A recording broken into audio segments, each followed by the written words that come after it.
MP में एक district आता है मंदसौर जिला। राजस्थान में एंट्री करने से पहले इस मंदसौर जिले के अंदर जो स्टार्टिंग जो डैम बना हुआ है उसका नाम है गांधी सागर। इसके बाद राजस्थान में जहाँ से एंट्री होती है चित्तौड़, वहाँ एक डैम और बनाया गया है जिसका नाम है राणा प्रताप सागर। फिर इसके बाद में कोटा बूंदी की बाउंड्री की तरफ बना हुआ है जवाहर सागर। नाम कोटा डैम भी बोलते हैं इसको, लेकिन ये कोटा बूंदी दोनों की सीमा पर। फिर लास्ट में है कोटा बैराज।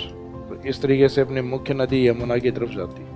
लास्ट वाला जो कोटा बैराज है ये चंबल का ऐसा डैम है या ऐसा बैराज है जहाँ से हाइड्रो पावर जनरेट नहीं होती, जल विद्युत नहीं बनाई जाती, केवल सिंचाई में काम में आता है इसका पानी। इस कारण इसको चंबल का इरिगेशन डैम भी कहते हैं। तो चंबल का सिंचाई बांध किसको कहा जाता है? कोटा बैराज को कहा जाता है। बाकी स्टार्टिंग वाले जो व्यक्तियों के नाम से गांधी, राणा और जवाहर, तीनों से विद्युत उत्पादित होती है। जैसे गांधी सागर को कहा जाता है कि चंबल का सबसे ऊंचा और सबसे बड़ा बांध, राजस्थान का नहीं चंबल का। तो चंबल का लार्जेस्ट डैम कौन सा है? गांधी सागर। राजस्थान का सबसे बड़ा डैम कौन सा है? आंसर रहता है राणा प्रताप। तो उस गलतफहमी में कई बार अपने को लगता है कि चंबल का भी बड़ा बांध राणा ही है, क्योंकि प्रोजेक्ट था 50-50 का। तो 50-50 का था तो 3 डैम अपने यहाँ बन रहे हैं कारण चंबल की अधिकांश नदियां अपने इस साइड में विंध्यन कगार पे आके अपने इधर मर्ज होती है। तो वाटर प्रेजेंस चंबल में ज्यादा कहां पर है? राजस्थान के। डैम राजस्थान में ज्यादा बनना पॉसिबल था, इस कारण एमपी में 2 डैम नहीं, एमपी को सिर्फ एक ही डैम दिया गया। लेकिन पानी का बंटवारा करना था 50-50, तो इस कारण बाकी का पानी अपन ने जो बैलेंस किया वो कोटा बैराज से 2 इरिगेशन कैनाल निकाली। एक तो लेफ्ट निकाली राजस्थान के लिए कोटा बूंदी के लिए, एक राइट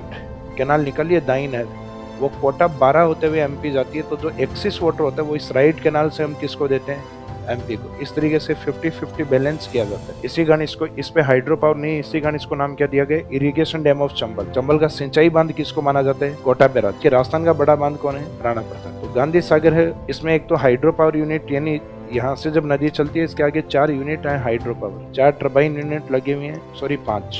प्रत्येक यूनिट की जो कैपेसिटी है 5 यूनिट की, प्रत्येक की कैपेसिटी है 23 मेगावाट। ये आगे आपके जल विद्युत और सिंचाई वाले चैप्टर में वहां पे भी रिपीट होता है, तो अपन यहाँ नदी के साथ ही कंप्लीट कर लेते हैं ताकि वहां नहीं पढ़ना पड़े अपने। तो इसमें 5 यूनिट है 23 मेगावाट की, 115 मेगावाट। राणा प्रताप सागर आते आते उसके बाद में राणा प्रताप सागर के आगे 4 टर्बाइन यूनिट लगाई गई। इन 4 टर्बाइन यूनिट की कैपेसिटी है 43 मेगावाट, यानी 4 को 43 से मल्टीपल करोगे तो 172 मेगावाट। जवाहर सागर आते आते चंबल का पानी वो 3 टर्बाइन यूनिट पे गिरता है और 3 टर्बाइन यूनिट की कैपेसिटी है 33 मेगावाट। यानी इसमें एक कॉम्बिनेशन रखना, 3 यूनिट है वो तो है 33 वाली, 3 का कॉम्बिनेशन। 4 वाली है वो 44 मत कर देना, लेकिन 4 से रहेगा 443। ऐसा 5 वाले में नहीं चलेगा कि 5 वाले में भी 53 कर दो। 5 वाले में मल्टीपल किससे होगा? 23 से। तो अब इनकी जो टोटल यूनिट होती है, क्योंकि राजस्थान में एक प्रमुख हाइड्रो पावर प्रोजेक्ट है, तो 1-2 प्रोजेक्ट हैं जिनमें हाइड्रो पावर कैपेसिटी आपको याद रखनी पड़ेगी। तो इन तीनों को जब जोड़ोगे 115, राणा प्रताप का 172, जवाहर सागर की 99 मेगावाट, तो लगभग 386 मेगावाट एनर्जी आती है जो दोनों राज्यों में इक्वल डिवाइड होती है, 193 और